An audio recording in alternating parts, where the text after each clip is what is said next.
আসসালামু আলাইকুম। ওরে আল্লাহ রে আল্লাহ, আপনারা যে এত পরিমাণে কমেন্ট খালি ভরতেছেন যে মিরাজ ভাই আপনি হাগার পরে ছোছেন কেন? আরে বাইরে ভাই, এই কমেন্টের রিপ্লাই ভিডিওতে কত বানাইছি আজ 2 বছর আগে, আজকে আবারও বাদ দিয়ে বানানো লাগতেছে। খালি কমেন্ট ভাই হাগার পরে হোসেন কেমনে, হাগার পরে হোসেন কেমনে। চলেন ঠিক আছে, আসেন।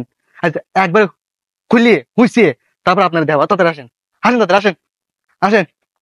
বাইরে ভাই, আজকে রিপ্লাই না দিয়ে পারলিম না, মানে হাগার পরে হুসি খেবা, হাগার পরে হুসি খেবা। এই হেডি দেহানি লাগবে, মানে চাইছিলাম যে এটা দেখা বলে, তো আজকে দেহানি লাগবে। আসেন। এই যে প্রথম মনে হয় যে যেটা আমি নর্মালি যে বাড়িতে যখন খাই, তো প্রথমে আগে মুখ দিয়ে দরজার আগে সিট কিলে এরকম ভাবে খুলি, এটা খুললাম, বুঝেছেন? তারপরে এটা আস্তে করে খুলে দিলাম। এই যে ওই আপনার যে প্যান্ট টয়লেট আছে, প্যান্ট টয়লেটে হাইব্রিড বসে পা ব্যথা যায়, যার কারণে বাড়িতে যে কোমট লাগালিছি, গ্রামের বাড়িতে এটি কোমট। তো কোমটে আস্তে করে মনে করেন যে বসি, কামটাকে সারি, মানে ইমার্জেন্সি কামটা সারার পর, ঠিক আছে। এই যে দেখতে পাচ্ছেন এখানে ট্যাপ লাগানো আছে, এটা ট্যাপ, ট্যাপটা দেখতে পাচ্ছেন, ট্যাপটা আস্তে করে ছাড়িয়ে দেই।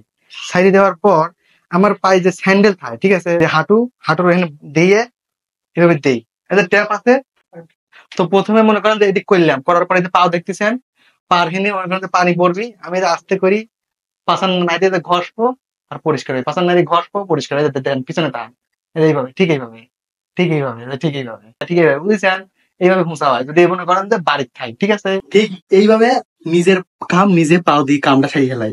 আর একটা কথা, যদি প্যান্ট টয়লেট হয় বুঝছেন, প্যান্ট টয়লেটে কাম সারি পারি, ট্যাপ থাকে অথবা বদনা যদি থাকে, বদনাটা কি করবেন, এই যে পাও আছে, এক পা দিয়ে ধরে এরকম কাজ করবেন আর এক পা দিয়ে ঘষবো না, বুঝছেন?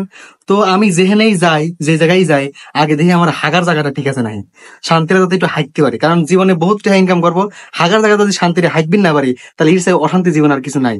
একখান কথা মনে রাখবেন, আল্লাহ দুটি হাত দেয় নাই তো কি আছে, দুটি পা তো দিছে। আল্লাহ দুটি এই পাও দিয়ে সবকিছু করে পারি, আমার দুই পাও দিয়ে আমি যা কিছু করি পারি। আমার মনে হয় না অনেকে আত্মার পরও এত কিছু করি পারেছে, বুঝেছেন? আমাকে নিয়ে যারা হাসাহাসি করেন যে দুই হাত নাই, কিছু নাই, তো তারে কোশ্চি শোনেন যে আল্লাহ আমার মতো আপনার ঘরে না দিক। আমার মতো মানুষের জীবনে যে কতটা কষ্ট, বুঝেছেন? এই যে দুই পা দিয়ে সব কাজ করি, মানুষের যে কত অবহেলার শিকার হওয়া লাগছে, কত কষ্ট হয়ে যে এত দূর আইছি, শুধুমাত্র আমি জানি আর আমার আল্লাহ জানে। আমাকে নিয়ে যারা হাসাহাসি করেন, খারাপ মন্তব্য করেন, আল্লাহর কাছে দোয়া করি, আল্লাহ পাক আপনি করে ভালো রাখুক, সুস্থ রাখুক। আল্লাহ দিন কোনোদিন আমার মতো মিরাজের যেন কোনো ঘরে না দেয়।